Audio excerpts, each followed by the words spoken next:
সবাইকে। এখনো 12টা বাজেনি, 12টা বাজে 10 মিনিট বাকি, তাই গুড মর্নিং বললাম। আমরা এখন সবাই মিলে বেরিয়েছি। কোথায় যাচ্ছি রিবু? কোথায়? বেতুয়া ডাহরি ফরেস্ট। আসার সময় তো মায়াপুরও যেতে পারি। তা আমাদের আজকে আছে মেম্বার, এই যে আজকে ছোটবাবু আছে, বড়বাবু আছে, আমি আছি, আর আছে সামনে একটু নিজেকে দাও, ধরো কেন রঞ্জনের দিকে একটু করো।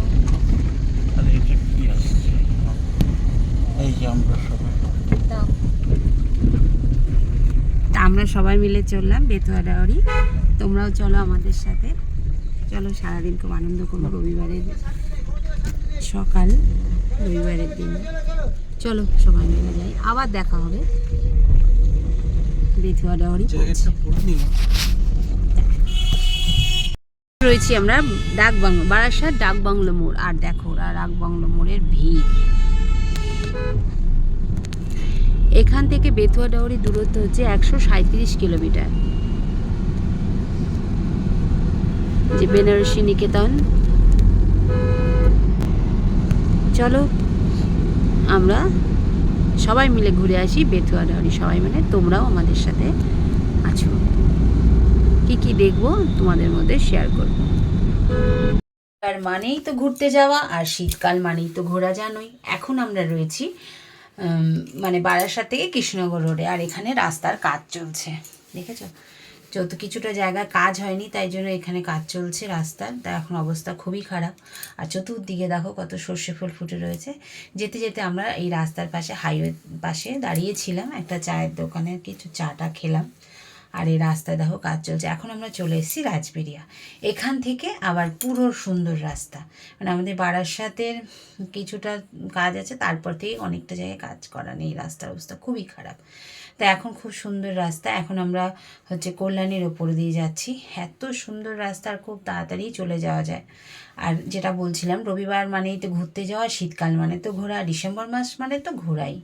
তো সবাইকে অনুরোধ রইল পুরো ভিডিওটা দেখার জন্য। একটু কষ্ট করে ভিডিওটা পুরো দেখো তোমরা। তো এখান থেকে চাকদা আর 1 থেকে 1.5 কিলোমিটার। আর দেখো ইন্ডিয়ান ফ্ল্যাগটা কি সুন্দর উঠছে, ভালো লাগছে না?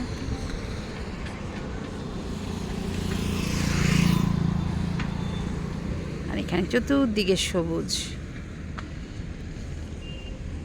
সর্ষে ফুল ফুটে রয়েছে।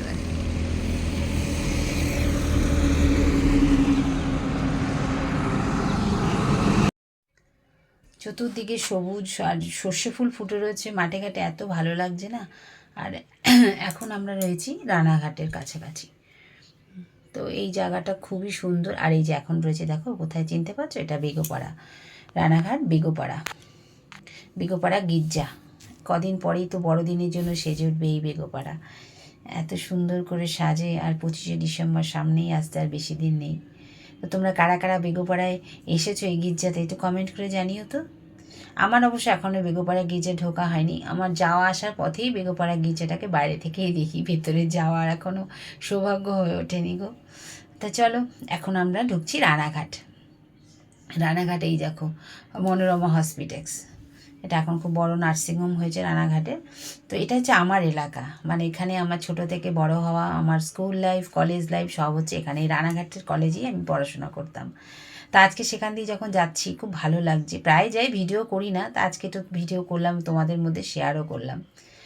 আর এই যে এটা হচ্ছে একটা ইংলিশ মিডিয়াম স্কুল, এটা নতুন হয়েছে, তাও হয়ে গেছে অনেক বছর। এটা কলেজও, তারপরে বিএড কলেজ। আর এই দেখো চতুর্দিকে হচ্ছে কলা বাগান আর গাছপালা, কি ভালো লাগছে না? তার মধ্যে দিয়ে আমাদের গাড়িটা ছুটে চলেছে। খুবই সুন্দর লাগে, নিজের এলাকা, নিজের জায়গা, ভালো লাগে না বলো? আর এখন হাইওয়ে হওয়াতে রাস্তা তো পুরো মানে পাল্টেই গেছে। আমাদের দিয়ে গেলে প্রচুর কলা গাছ দেখতে পাবে। এখন আমরা রয়েছি হবিবপুর। আর এই যে হবিবপুর ইস্কন মন্দিরটা, হবিবপুর বিডিও অফিস বলে মোড়টাকে, এটা হচ্ছে হবিবপুর ইস্কন মন্দিরকে ছাড়িয়ে আমরা এগিয়ে চললাম ফুলিয়ার দিকে। পুরো রাস্তাটা এত ভালো হয়ে গেছে না, এখন বেশ যেতে ভালোও লাগে। রাস্তাঘাট এখানে খুবই সুন্দর। এই যে এখন আমরা রয়েছি ফুলিয়াতে। এই ফুলিয়াতে আমার ছোট মানে ক্লাস 5 থেকে 12 পর্যন্ত ফুলিয়াতেই আমার পড়াশোনা। তা ফুলিয়াটাও আমার কাছে খুব কাছের জায়গা। খুবই ভালো লাগে এখনও ফুলিয়ার নাম শুনলে বা ফুলিয়ায় গেলে, যেহেতু ছোটোবেলায় স্কুলে পড়েছি। আর এই যে রাস্তাটা দেখতে পাচ্ছ, এর বাদিকটা গেলে কীর্তিবাস ওঝার জন্মভিটে, জানো তো? ফুলিয়া চটকাতলা ছাড়িয়ে এসে কিছুটা গেলেই কীর্তিবাস ওঝার জন্মভিটে, ওখানে কীর্তিবাস ওঝার কিছু স্মৃতি রয়েছে। আর এই যে রাস্তাটা, এই যে বাদিকটা দিয়ে মোড়, এই ব্রিজের নিচে যে বাদিক দিয়ে নেমে গেলে চলে গেল মানে শান্তিপুরের দিকে, শান্তিপুর যে স্টেশন রোড সেই দিকে। আর এখন আমরা বাইপাস হয়ে বেরিয়ে যাচ্ছি কৃষ্ণনগর রোডের দিকে। মানে এই জায়গাগুলো আগে যে এত সুন্দর লাগতো, ট্রেন থেকে শুধু গাছ ছিল সারি সারি, এখন তো রাস্তা হয়ে মানে সত্যি খুব সুন্দর হয়ে গেছে, চেনাই যায় না যে সেই জায়গা, মনে হয় না। অবশ্যই বাইপাসটা বহু বছর হয়েছে, এখান দিয়ে গেলে শান্তিপুরের জ্যামজটটাকে এড়ানো যায় না, শান্তিপুরে প্রচুর যানজট হয়। এইটা হচ্ছে অদ্বৈত পাট বাবলা। এইখানটায় মানে নিমাইয়ের একটা স্মৃতি আছে, নিমাই নাকি এখান দিয়ে যাওয়ার সময় এখানে কিছুদিন থেকেছিলেন, তার জন্য এখানে একটা মন্দির আছে, মেলা বসে, সেই দোলের পরে মেলাটা বসে, একবার গেছিলাম, তাই জায়গাটা চিনে রেখেছি, তার জন্যই মানে এখনও বলতে পারছি। মানে এটা বলছি না, নিজের এলাকা, নদিয়া জেলা মানে নিজের এলাকা। আর এই দেখো নদিয়ার এই যে কলা গাছ, সর্ষে ফুল, চতুর্দিকে সবুজ আর সবুজ, কি ভালো লাগছে না দেখতে বলো? চোখটা মনে হচ্ছে যেন একদম সত্যি কোথায় হারিয়ে গেছে, সত্যি ভালো লাগে। আর রাস্তাঘাট এত সুন্দর হয়ে মানে চেনাই যাচ্ছে না যে নিজের এলাকা, এত ভালো লাগছে। সারি সারি নারকেল গাছ দাঁড়িয়ে রয়েছে। আর এই জায়গাটার সঙ্গেও আমাদের মানে খুব একটা অন্তরের টান রয়েছে, জানো তো? এই যে জায়গাটা, এখানটা আমার একটা জ্যাঠা শ্বশুরের বাড়ি, এটা হচ্ছে শান্তিপুর বাগদিয়া মোড় বলে এই জায়গাটাকে। এরপরেই পড়বে দিগনগর, যেটা হচ্ছে আমার হাজব্যান্ডের আদি বাড়ি আর কি। তো এই জায়গাটাও আমাদের কাছে খুব মানে অন্তরের জায়গা। এই যে এটা হচ্ছে দিগনগর বাজার, এটা হচ্ছে আমার হাজব্যান্ডের আদি বাড়ি, কিন্তু ওরা এখানে থাকে না এখন, সবাই আমরা এদিকে কলকাতার দিকেই চলে এসেছে, মানে আমার বিয়ের অনেক আগেই চলে এসেছে, কিন্তু এটা আদি বাড়ি বলে জায়গা একটা টান তো আছে, তাই না বলো? আর এই যে আমরা এখন এসে পৌঁছেছি কৃষ্ণনগর মাদারহাটে। আজকে রবিবার না, দেখো কত ভিড়। ভদ্রলোক না? হ্যাঁ, শিবাজি দা।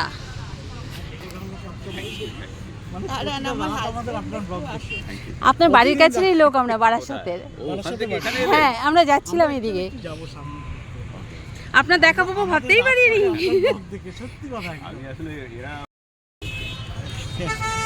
আমার একটা ছোট চ্যানেল আছে, আচ্ছা আচ্ছা, টুকিটাকি বেড়ানো। আচ্ছা, টুকিটাকি বেড়ানোর দর্শক বন্ধুদের আমার তরফ থেকে অনেক অনেক শুভেচ্ছা। ভালো থাকবেন সকলে। এসো এসো। এক্সপ্লোরার শিবাজিদাকে দেখে তো উৎফুল্ল হয়ে গেলাম, আনন্দে একটু ভিডিও তুলে নিলাম। উনি আমার চ্যানেল সম্বন্ধে একটু বলেও দিলেন, খুব ভালো লাগলো। খুব ভালো মানুষ, কথাবার্তা বলে এত ভালো লেগেছে কি বলবো, সত্যি এরকম অমায়িক মানুষ ভাবাই যায় না। অবশ্য ওনার ভিডিও দেখলে বোঝা যায়, ওনার ভিডিওর বড় ফ্যান আমি, আমার ভীষণই ভালো লাগে ওনার ব্লগ চ্যানেলগুলো দেখতে। আর ওনাকে দেখে নমস্কার হয়েছি, খুব কী বলবো, এটা একটা খুবই পাওনা ছিল আমাদের। তো এই যে মাদারহাট দেখো, সামনে তো বড়দিন, তাই কি সুন্দর সাজিয়েছে, মেরি ক্রিসমাস দিয়ে। আর প্রচুর লোকের ভিড়, রবিবার না, ছুটির দিন, প্রচুর মানুষের ভিড়, প্রচুর মানুষের ভিড়। সামনে তো বড়দিন আসছে, তার জন্য দেখো সাজিয়েছে কৃষ্ণ মাদারহাট। সত্যি তোমরা যদি কেউ বিদায় রাস্তায় যাও মাদারহাটে, অবশ্যই একবার মানে খেয়ে, আর এই যে পুরো মাদারহাটটা, কারণ ওখানে রিজনেবল প্রাইস, খাওয়া দাওয়া খুবই ভালো, খুবই সুন্দর। আজ রবিবার, এখানে তো প্রচুর ভিড় হয়। যাই কৃষ্ণনগরে খাওয়া দাওয়াটা করি, মানে এতটা দূর গিয়ে ওখানে খেয়ে তারপরে এখান থেকে যাওয়া, মানে সত্যি ভালো লাগে। তো আজকে প্রচুর ভিড় ছিল বলে আমাদের অনেকক্ষণ অপেক্ষা করতে হয়েছে, এতটাই ভিড়, অনেকটাই দেখা যায় মাদারহাটটা। তো এই বিল্ডিংয়ে না আমাদের জায়গা হয়নি, আমাদেরকে আরেকটা নতুন বিল্ডিং পাঠিয়েছে। আমরা এখানে বসে কিছুক্ষণ ওয়েট করছিলাম। এই যে আমাদের কুপন নাম্বার 34, মানে কখন 4টে টেবিল ফ্রি হবে, ফাঁকা হবে, তবে আমাদের ডাকবে। আমরা বসে আছি, বসে আর এই প্রচুর মানুষের সবাই অপেক্ষা করছে কখন তাদের ডাক পড়বে। তারপরে এখানে তো হলো না, বললামই আগেই, তা আমাদের দ্বিতীয় বিল্ডিং মানে নতুন বিল্ডিংয়ে পাঠিয়ে দিল। তারপরে সেদিকে আমরা রওনা দিলাম। আর এই যে দেখো চতুর্দিকে মাদারহাটের দিকটা। আর এই যে এইখানটায় না বিয়ের অনুষ্ঠান হচ্ছে, এটা আজকে ছিল বিবাহবার্ষিকী বললো, রাতে বিয়ে আছে। মানে তোমরা যদি মনে করো জন্মদিন, বিবাহবার্ষিকী এসব করতে চাও, তো এইখানে আসলে করতে পারবে। সুন্দর জায়গাটা, খুব ভালোও লাগলো।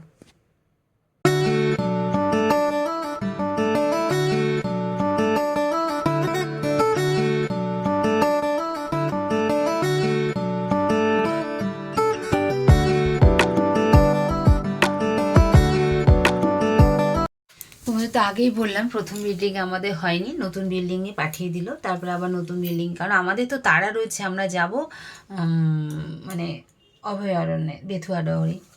তো এখানেই আমাদের খাওয়া দাওয়া করতে করতে অনেক বেলা হয়ে গেছিলো, চলো দেখতে পাবে তারপরে আমাদের কী হলো। তাই এই যে নতুন বিল্ডিংয়ে আমরা চলে এসেছি, এখানেও প্রচুর মানুষের ভিড়, কিন্তু ওখান থেকে যেহেতু বলে দিয়েছে যে 4 জনের সিট ফাঁকা আছে, তারপরে আমরা এসেছি, দাঁড়াতে হয়নি, আমরা সাথে সাথে ভেতরে ঢুকে যেতে পেরেছি এবং বসার সিটও পেয়ে গেছিলাম। এইখানেও দেখো কত ভিড়, কি বলবো, প্রচুর ভিড়, প্রচুর ভিড়, দেখেছো কত ভিড়, মানে ওই বিল্ডিং ভরা, বাইরের লোক, এখানেও ভিড়, মানে আর প্রত্যেকেই মাদারহাটে খাওয়া দাওয়া করে, মানে এখানকার সত্যি বলছি খাওয়া দাওয়া এত ভালো, কি বলবো, সত্যি ভালো, রিজনেবল প্রাইস এবং সত্যি ভালো, সত্যি ভালো। দেখেছো কত ভিড় দেখো। আর এখানেও রয়েছে সব, মানে ওই দাদা, উনি এইখানেই ভিডিও শ্যুট মানে করতে এসেছিলেন, শিবাজিদা, এই বললেন যে এখানে কৃষ্ণনগর থেকে ওরা ডাকছে, তাই আজকে এসেছি এখানে শ্যুট করতে, মানে এদের ক্যাম্পিং করতে আর কি। তো ওই যে ইনি এখানে দেখো দেখো এখানেও ভিডিও করছে, আমাদের সঙ্গে দেখা আবার হয়ে গেছে, বলছে এটাই আমার কাজ।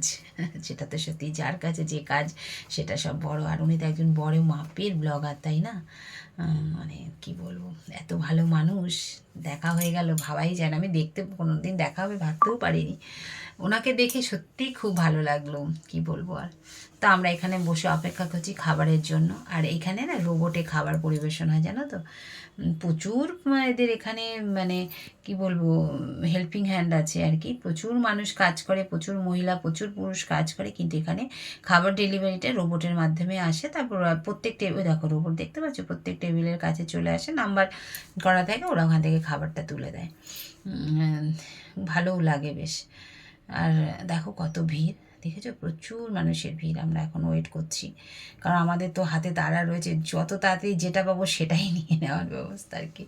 তা আমরা নিয়েছিলাম দুজন মিলে ভেজ থালি, সাথে নিয়েছিলাম ফিশ, আর যে ভেজ থালিতে ছিল ভাত ছিল, ডাল ছিল, স্যালাড ছিল, আলুর চিপস ছিল, এটা ছিল আমদই, আমি বারবার জিজ্ঞেস করছিলাম, এই যে এটা ছিল মানে পালং শাকের তরকারি একটা ছিল, আর একটা পনিরের ইয়ে ছিল, চাটনি ছিল, তারপরে সন্দেশ ছিল আর কি, সরপুরিয়া কৃষ্ণনগরের বিখ্যাত, পাঁপড় ছিল, আর মাছ নিয়েছিল, ছেলেরা নিয়েছিল মিক্সড ফ্রাইড রাইস আর চিলি চিকেন।